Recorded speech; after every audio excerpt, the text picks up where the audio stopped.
Damos as boas-vindas a você que decidiu nos acompanhar neste estudo. Seguimos com a nossa série sobre o Evangelho de Marcos. Importante você ter com você a sua Bíblia para juntos podermos ler algumas das passagens que usaremos como base para o nosso estudo. E importante juntos nós orarmos ao Deus eterno para que Ele nos dirija nesta oportunidade. Nosso Deus e Pai, nós te agradecemos por este estudo, te agradecemos pela presença de cada pessoa que nos acompanha.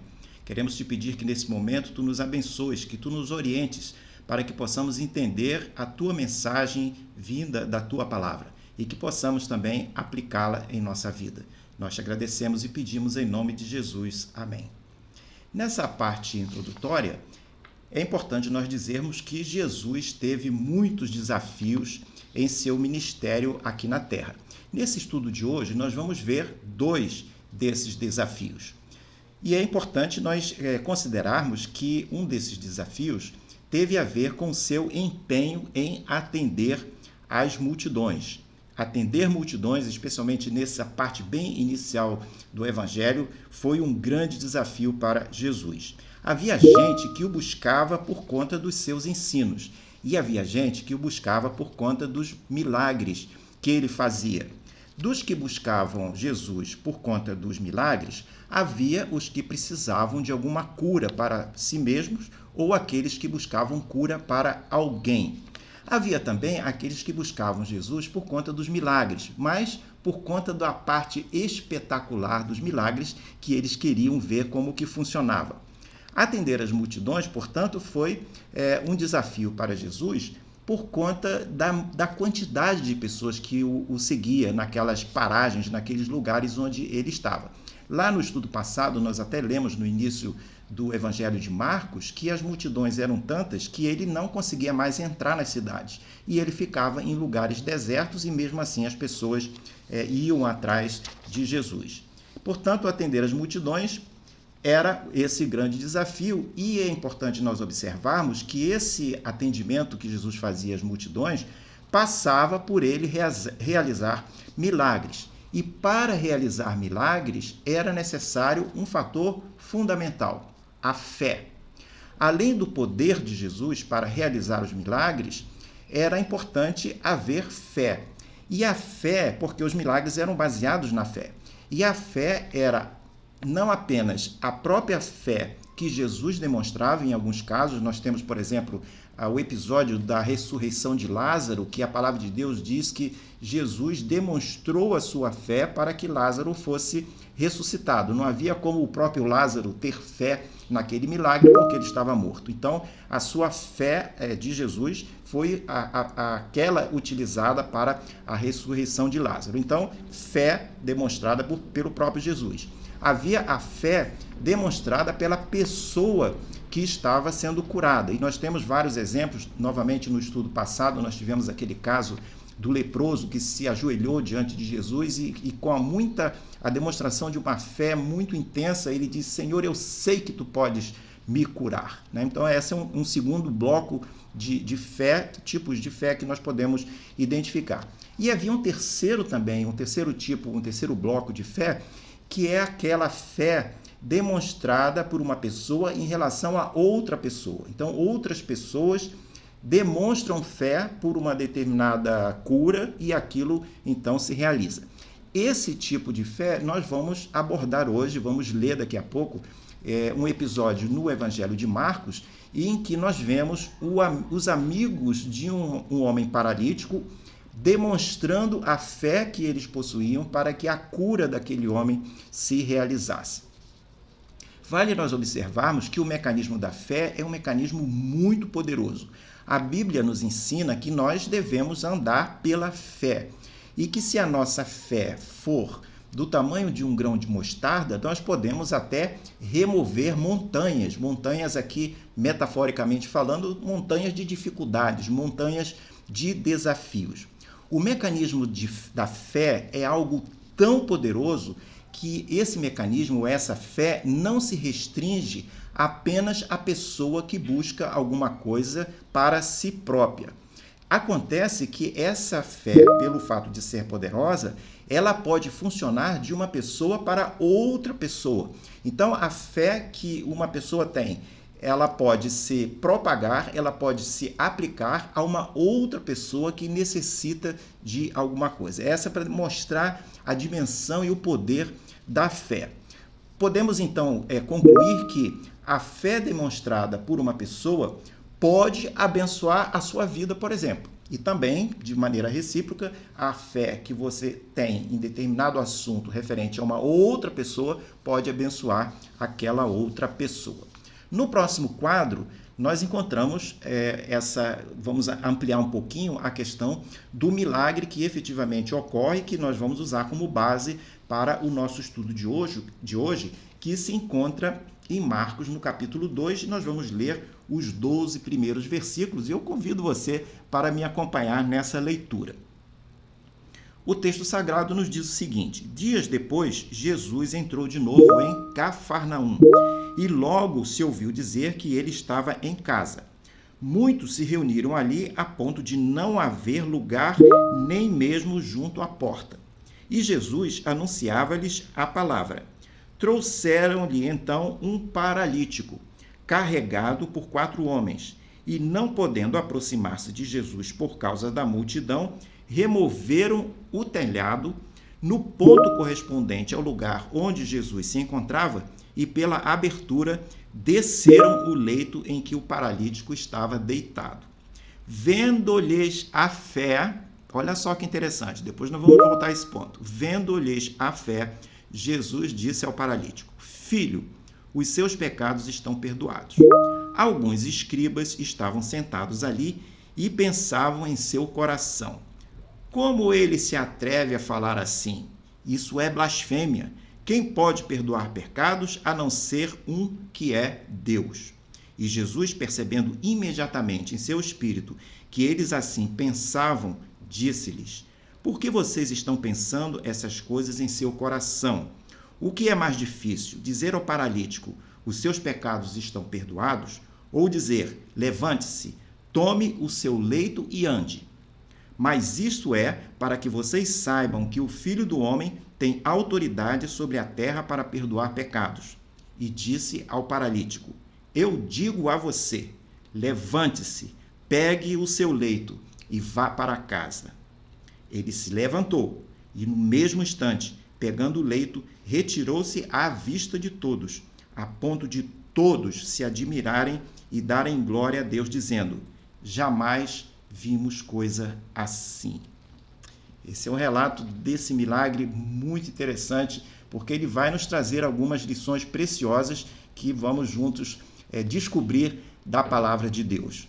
Jesus, portanto, cura esse homem paralítico nesse texto que nós lemos. Ele está em Cafarnaum, está muito claro ali qual é o local onde ele se encontrava, e ele vai atender multidões dentro daquele programa de atendimento de desafios que ele possuía, vai atender essas multidões realizando milagres. O Evangelho de Marcos, nós vimos no estudo passado, que foi o primeiro dessa série, ele é um evangelho, dos evangelhos, é o mais pródigo em relatar os milagres de Jesus, mais do que qualquer outro dos outros 3 evangelhos. Esse assunto dos milagres, ele continua atual, pois é possível que você conheça ou já tenha vivido uma experiência de cura, ou conheça alguém que estava enfermo e pelas orações e como resultado das orações foi curado de alguma forma.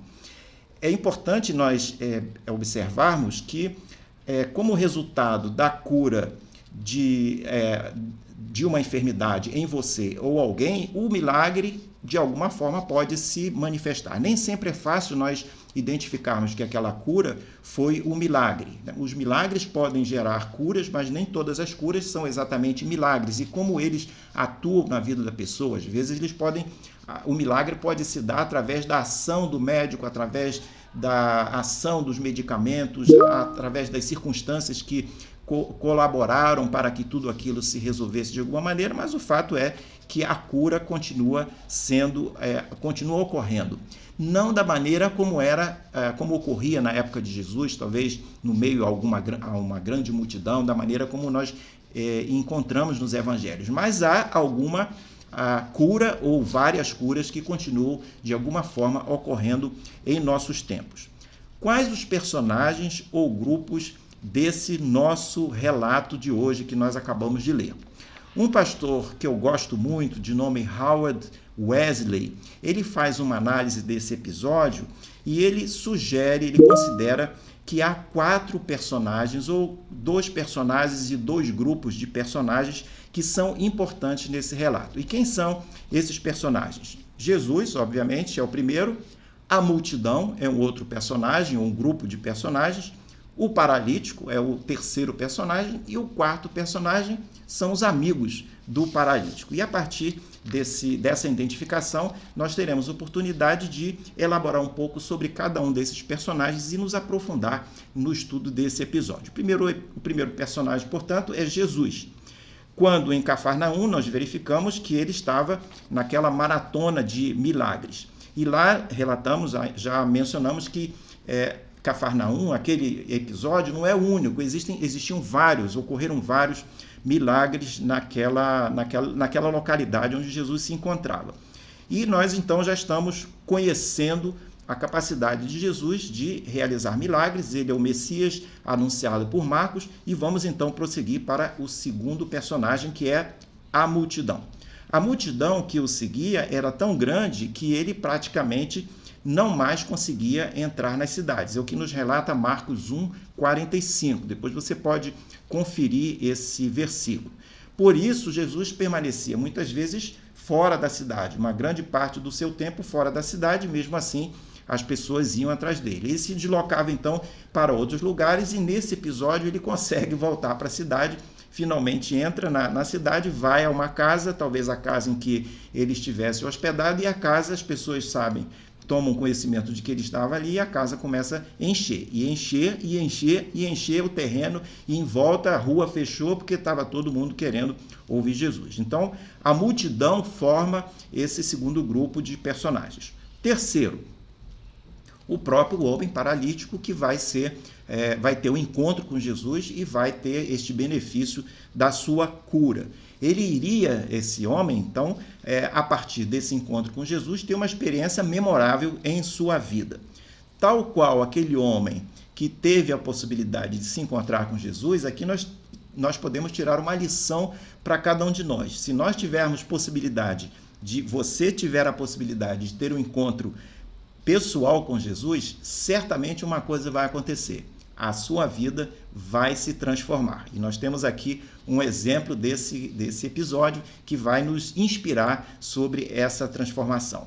Se você já conhece Jesus e tem o hábito de procurá-lo sistematicamente, até procurá-lo de joelhos, certamente uma coisa vai acontecer: a sua vida vai melhorar de alguma maneira. Porque quando nós procuramos Jesus, quando alguém procura Jesus, existe alguma coisa que acontece que a vida da pessoa fica melhor. Em nosso caso, que nós estamos avaliando, o homem vai se encontrar com Jesus. E antes do encontro, ele chega com paralisia. E ele vai sair do encontro andando. Então aqui nós vemos de maneira clara e visível essa transformação física que ocorre com aquele homem, e vai também haver uma transformação espiritual, porque Jesus vai perdoar dos pecados daquele homem.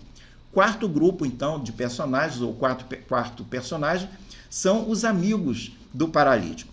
Nós não sabemos quem eles eram, não há nome para eles, nós não sabemos a profissão deles, a religião, a idade, a cor deles, a posição social, o estado civil, se eles eram solteiros, se eles eram casados, se eles eram separados, divorciados. Nós não temos a menor ideia dessas informações sobre os amigos do paralítico. O fato é que eles impactaram a vida daquele homem de uma maneira excepcional.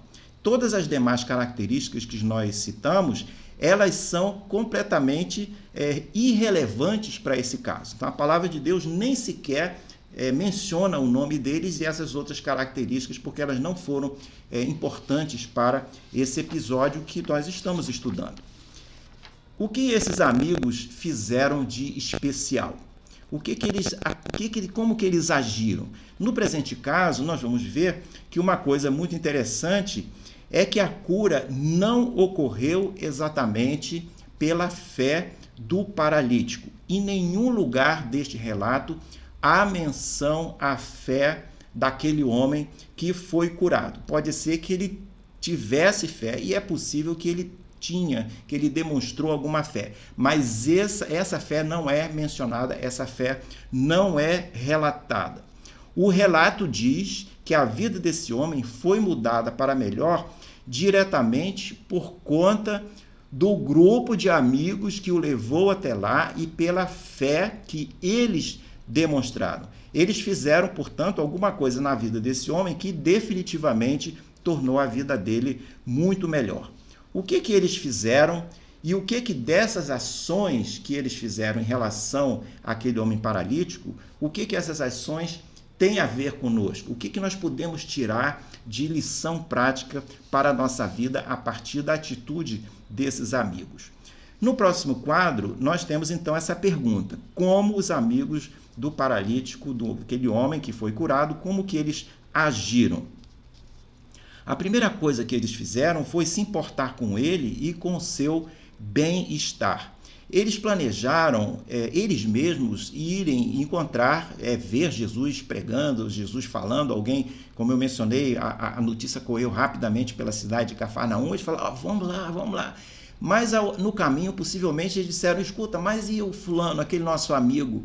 Ele não pode ir lá, como é que ele vai sozinho, né, se deslocar até o lugar onde Jesus está falando? Então, eles se interessaram no meio do caminho, conheciam a condição física daquele amigo, eles se interessaram, então, de levá-lo para que ele chegasse perto de Jesus. Ocorre que quando eles chegam no lugar onde Jesus estava, naquela casa, a multidão já havia lotado o lugar completamente. O povo havia ocupado tudo, não havia lugar nem perto da porta para que alguém pudesse chegar perto de Jesus. Se aqueles amigos que podiam andar, que podiam se deslocar, não podiam atravessar a multidão, muito menos um amigo que apresentava aquela paralisia e possivelmente as pernas atrofiadas, muito menos ele conseguiria caminhar, né, passar de alguma forma no meio da multidão. A não ser os amigos, um ponto para nós observarmos, ninguém na multidão estava preocupado com aquele paralítico. Ninguém estava dando a mínima para ele, nem sequer talvez conhecessem aquele homem ou soubessem o nome dele. Ninguém estava preocupado com acesso ao deficiente, como que se tinha uma rampa, eles não estavam dando a mínima para aquele paralítico. O fato é que o homem não tinha como passar pela multidão, mas ele tinha o quê? Ele tinha os seus amigos que estavam empenhados em levá-lo até perto de Jesus. As pessoas da multidão não conheciam aquele homem, mas os amigos o conheciam e sabiam o seu nome. Ele sabia, o homem paralítico, que mesmo a multidão não dando a mínima para ele, ele estava acompanhado de amigos que se interessavam por ele e já haviam passado em sua casa, já haviam pegado ele, colocado ele numa maca, numa cama portátil e haviam levado até aquele lugar. No próximo quadro, nós fazemos um paralelo e a pergunta é: o que eu posso esperar das pessoas em uma igreja? Por que essa pergunta? Porque a cena que nós lemos, que nós procuramos rememorar, procuramos imaginar daquele paralítico se deslocando até aquela casa lotada de pessoas, essa cena nos permite fazer um salto no tempo até os nossos dias. O salto no tempo nos permite entrar e considerar o contexto das nossas igrejas atuais. Não é razoável que alguém espere que a multidão da igreja conheça a pessoa. Se você muitas vezes está preocupado, puxa, na igreja ninguém me conhece, ninguém sabe o meu nome, ninguém sabe as minhas necessidades, isso realmente é uma situação, às vezes, que a pessoa se sente assim desamparada, se sente de uma forma desagradável, né? Agora, especialmente se a igreja for grande, é quase impossível que todo mundo saiba qual é o seu nome. Mas Olha só, talvez isso não seja realmente importante. Nós estamos aprendendo com essa lição que saber o nome, o seu nome especificamente, que a multidão conheça você, isso não é tão importante, né? Como nós vamos fazer o paralelo aqui, estamos trazendo esse paralelo para o nosso relato de hoje. Será que você, numa igreja grande que tem 2.000, 3.000, 4.000 pessoas, será que você precisa que 1.000 pessoas na igreja saibam seu nome? No caso do paralítico, será que era necessário que a multidão soubesse o nome dele? O que ele precisava e o que você precisa é que apenas alguns amigos da igreja lhe conheçam e se preocupem com você, e não que todos saibam o seu nome. O importante é ter alguém que se aproxime e se interesse e ore por você. Ou se interesse pelos seus desafios, que se aproxime de você, olhe nos seus olhos, pare um instante, escute o que você está falando, pergunte como você tem passado. Isso faz parte de um relacionamento muito saudável que é importante que ocorra no ambiente da igreja. É muito bom quando alguém na igreja lhe diz honestamente que tem orado por você, que tem orado pela sua família. É muito bom quando alguém sabe que você está lutando por alguma coisa e se dispõe a orar por você, pela sua saúde, pelo seu emprego, pelo seu desemprego, pela crise eventual que você esteja passando, de qualquer natureza. Alguém que se interesse em orar e eventualmente ajudar você em alguma coisa. É muito bom quando isso acontece. E é muito bom também quando alguém até lhe telefona ou lhe manda uma mensagem perguntando: poxa, cadê você? Você não tem ido à igreja, tenho sentido falta de você. Não é verdade? É muito bom quando nós temos alguém que se importa conosco. No próximo quadro há uma outra pergunta. Em que medida o paralítico podia contar com os seus amigos? Os amigos, nós vimos, eles se preocuparam com o lado físico, mas eles também se preocuparam com o lado espiritual. Eles sabiam que o que Jesus poderia dar, que Jesus curava, mas que Jesus era um homem de Deus, que era o próprio Deus representado ali de alguma forma, Deus manifestado de maneira, o Deus humanado manifestado ali, que eles poderiam ter aprender alguma coisa e ter alguma bênção, e eles compartilham aquilo com o homem paralítico. Ao decidirem ver Jesus, eles se lembraram do amigo que precisava também de ter uma oportunidade. Possivelmente, o amigo retido em casa, sem qualquer, obviamente, chance, se fosse nos dias de hoje, sem qualquer chance de ir à igreja, que ele não tinha cadeira de rodas, não podia andar sozinho, nem existia naquela época cadeira de rodas, mas ele estava retido em casa. Ocorre que muitas vezes nós ficamos em casa sozinhos por nossa conta.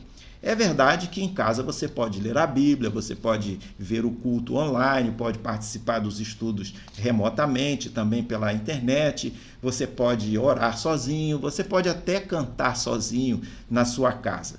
Mas a sua bênção será muito maior se você puder estar presente no ambiente da igreja e prestar culto a Deus junto com os outros crentes, numa comunhão que todos possam estar se realimentando, se encorajando e aproveitando da presença de Deus de uma maneira conjunta. O paralítico, ele teria uma boa desculpa para ficar em casa, não é verdade? Ele podia dizer, no momento em que os amigos chegaram lá: e aí, vamos lá, vamos ver Jesus, ele voltou a Cafarnaum, vamos ouvir a palavra dele, vamos junto conosco. O paralítico podia ter dito: eu não posso ir, vão vocês sozinhos, você sabe, vocês conhecem aqui, eu não consigo andar, como é que eu vou chegar, como é que eu vou fazer? Ele pode ter até reclamado dessa maneira. E ocorre que muitas vezes as pessoas estão um pouco isoladas da igreja e quando são convidadas a fazer uma visita, né, ou ter uma oportunidade de se aproximar de Jesus através do culto na igreja, através da comunhão com os crentes, elas também arrumam desculpas muitas vezes, né? Aí diz assim: eu estou cansado, eu tenho que estudar, amanhã eu tenho prova, semana que vem tem isso, estou estudando para um concurso, então mesmo no domingo eu tenho que ficar em casa estudando. Ou então diz assim: eu trabalhei muito durante a semana, eu tenho que ter um tempo só para mim, tenho que ficar descansando um pouco, estou cansado, vou ficar em casa. Ou então vai dizer assim: Deus conhece meu coração, eu não preciso ir lá na igreja para cultuar a Deus, eu vou ficar aqui sozinho. São desculpas que vão aparecendo e a pessoa acaba ficando isolado da comunidade da igreja, e isso não é bom. Não sabemos se o nosso amigo paralítico teve ou não alguma desculpa para dar. O fato é que os amigos resolveram carregá-lo, levá-lo até o local e chegar perto de Jesus. E isso nos instrui, nos mostra que o que nós precisamos, o que você precisa, o que eu preciso em nossa vida, são amigos que se importem conosco, amigos que se importem com você e se empenham em levar você a Jesus, em fazer com que você se aproxime de Jesus, que você permaneça junto do Senhor. Amigos crentes interessados vão se sentir responsáveis por você, vão se empenhar em não deixar você ficar longe de Deus, como aqueles amigos não deixaram o amigo paralítico ficar sozinho em casa. No próximo quadro, nós temos aqui uma constatação que, vez por outra, relatamos aqui nos nossos estudos, que a salvação é algo individual. Ninguém é salvo em grupo. A salvação é uma coisa pessoal, é um encontro pessoal da pessoa com Jesus. Então, a salvação é individual, mas a vida cristã é coletiva. O cristianismo verdadeiro não é apenas eu e Deus, como muitas vezes alguém diz assim, não, meu é ser eu com Deus e o resto é o resto. Não, o cristianismo verdadeiro se refere a nós com Deus, e não eu apenas isoladamente com Deus. A atitude dos amigos do nosso personagem vai nos sinalizar exatamente esse princípio, que a salvação é individual, mas a vida cristã é coletiva. Ninguém pode ser um bom cristão sozinho. Decididamente, não dá para ser um bom cristão sozinho. É importante haver a comunhão, né, que você possa se relacionar com outras pessoas. O relacionamento interpessoal é crucial para um cristianismo autêntico, para um cristianismo verdadeiro. E dentro dessa perspectiva do cristianismo, nós temos obrigação de nos importar uns com os outros, tratar bem as outras pessoas, encorajar aqueles que estão ao nosso alcance e agirmos de alguma forma para que aqueles que estão próximos de nós se aproximem do Senhor também dentro do possível. Não devemos nos limitar a irmos à igreja sozinhos, mas sim estarmos sensíveis até para levar alguém conosco. Se nós sabemos de alguém que não pode se deslocar até a igreja, se essa pessoa está na nossa vizinhança, está ao nosso alcance, que nós possamos nos interessar em dar uma carona para aquela pessoa, em ajudá-la a se deslocar até a igreja.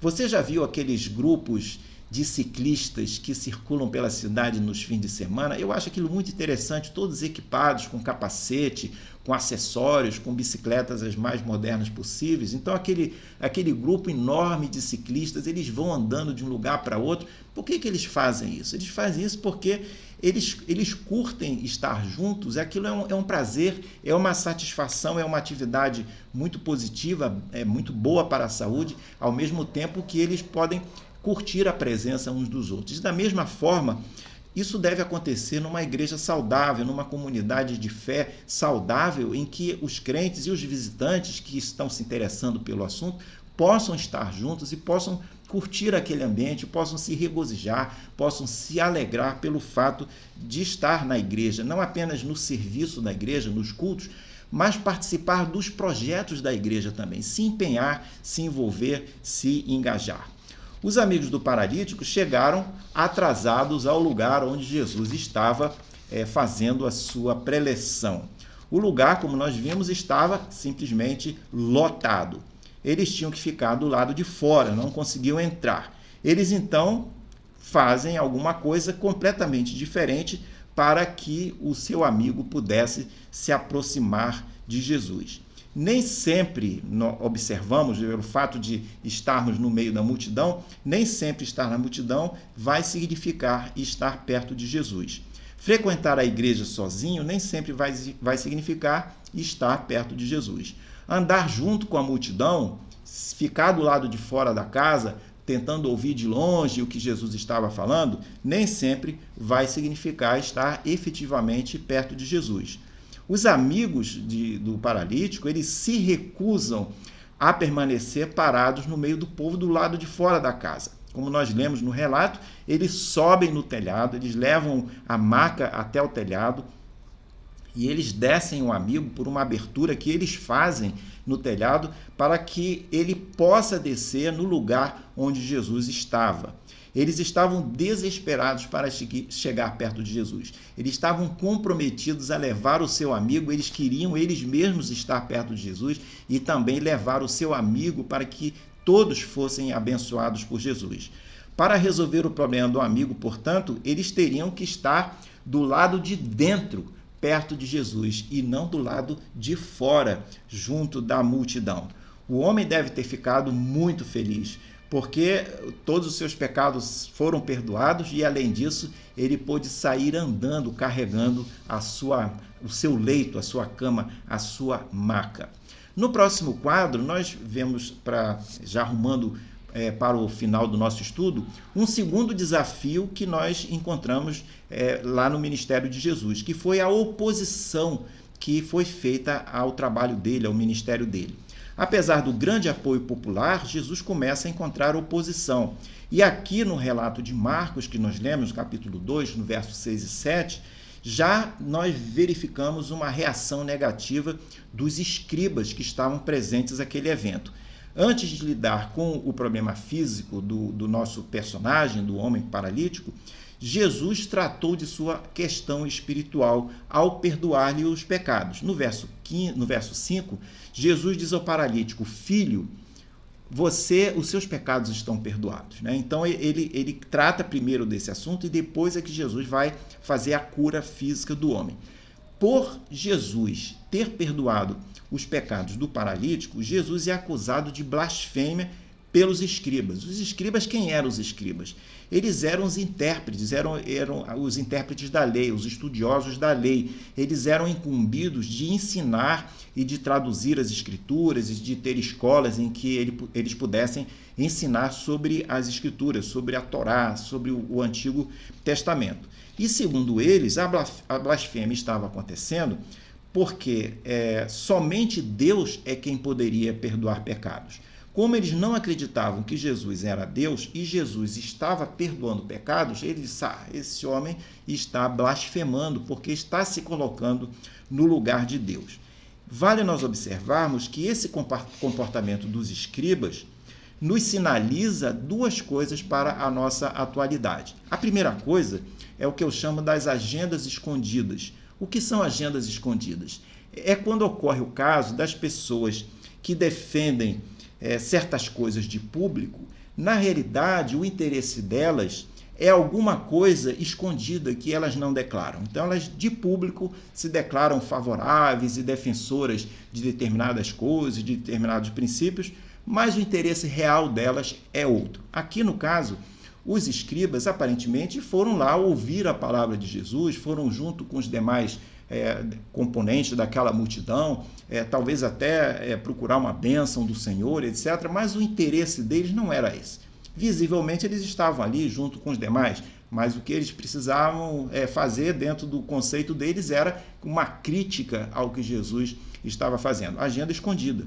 Uma crítica que não ficou naquele momento. Aquilo vai ser o início de uma série de ações de oposição a Jesus. Então, a primeira lição que a gente pode tirar daqui desse episódio é nós tomarmos cuidado contra as agendas escondidas. E a segunda coisa é a questão do foco no problema e não na solução. Vocês observaram que Jesus fez algo assim maravilhoso na vida daquele homem, além de perdoar os pecados, ele permitiu que o homem voltasse a andar. Mas nós não vemos nenhum relato dos escribas se regozijando com isso, comemorando com isso, aplaudindo isso, se alegrando com aquele homem. Eles não estavam interessados na solução do problema, eles estavam interessados no mimimi de ficar interpretando se Jesus estava blasfemando ou não.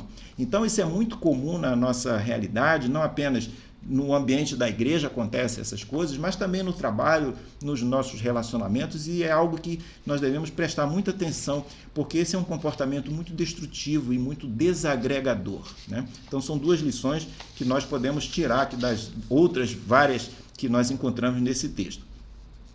Essa questão da oposição a Jesus, ela vai crescendo ao longo do ministério dele e vai culminar com a sua crucificação lá em Marcos 15. Mas aqui em Marcos 2, em Marcos 3, nós já vemos como que essa coisa já estava funcionando.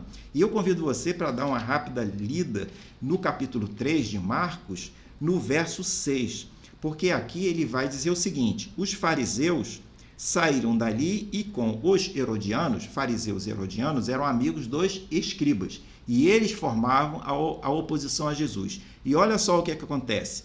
Logo começaram a conspirar contra Jesus, procurando ver como o matariam.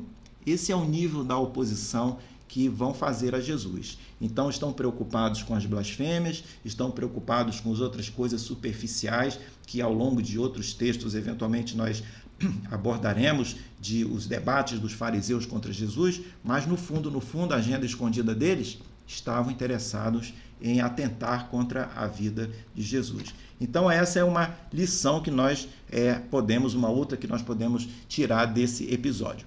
Jesus alegou ser Deus, mas os escribas não estavam dispostos a aceitar esse fato. E ao longo do seu ministério, esse desafio contra a autoridade de Jesus vai se multiplicar, como nós mencionamos.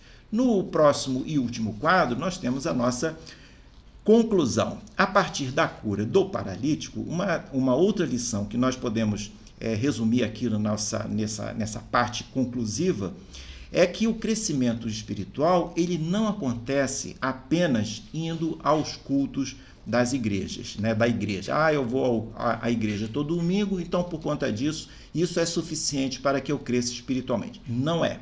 O crescimento acontece quando você você pode se encontrar com outros crentes, quando tem a oportunidade de ler a palavra de Deus, de estudar a palavra de Deus, como nós inclusive estamos fazendo nesse momento, de orar, de ter comunhão com outros crentes. E a cura do paralítico ocorre quando Jesus vê os amigos demonstrando a fé naquela tentativa de que aquele paralítico fosse beneficiado. Essa fé é demonstrada quando eles baixam o leito do homem através do telhado, através da abertura que eles fazem no telhado, à medida que a cama, o leito, a maca é baixada, a fé daqueles homens fica visível, e isso é relatado no Evangelho. O texto, como nós mencionamos, não menciona a fé demonstrada pelo homem, mas a fé visível, que é visível, foi a fé demonstrada pelos amigos daquele homem. Muitas vezes nossa fé se mostra tão limitada que ela não consegue se manifestar. Nesses momentos, precisamos da fé visível dos nossos amigos, que eventualmente possam nos ajudar, possam manifestar, ter essa fé fortalecida e nos ajudar, porque a nossa fé poderá em algum momento estar falhando. Você precisa de amigos que possam orar a Deus a seu favor, ou por você, ou com você, quando sua oração estiver fraca, quando você estiver desanimado. Onde encontrar um grupo que lhe ajude a sair da multidão e se aproximar de Jesus? Essa é uma pergunta fundamental caso você não tenha ainda um grupo desse tipo. Uma possível resposta para essa pergunta sempre passará por você se envolver com uma igreja local. Melhor se ela tiver um esquema de pequenos grupos. Na nossa igreja, nós chamamos de pequenos grupos multiplicadores, onde você poderá contar com pessoas que, em tese, poderão apoiar você. Da mesma forma que a fé em Jesus, demonstrada pelos amigos do paralítico, da mesma forma que essa fé foi fundamental para a salvação e para a cura dele, seus amigos em um pequeno grupo, numa comunidade de fé, os seus amigos poderão lhe ajudar a ser vitorioso em sua vida cristã. Concluímos dizendo que mais importante do que ter conhecidos bem-sucedidos na vida é você ter amigos que confiem no poder e na misericórdia de Deus. Que estejam esses amigos dispostos a orar por você e talvez até orar com você e com isso fazer diferença na sua vida. Se você fizer parte de uma comunidade de fé e se aproximar de Jesus, sua vida certamente será melhor. Ficamos hoje por aqui, espero que você tenha gostado desse estudo. Se gostou, compartilhe esse estudo com os seus amigos e veja no próximo quadro o nosso plano de estudos para todo esse trimestre, baseado no Evangelho de Marcos. Deixo com você um grande abraço e até a próxima oportunidade.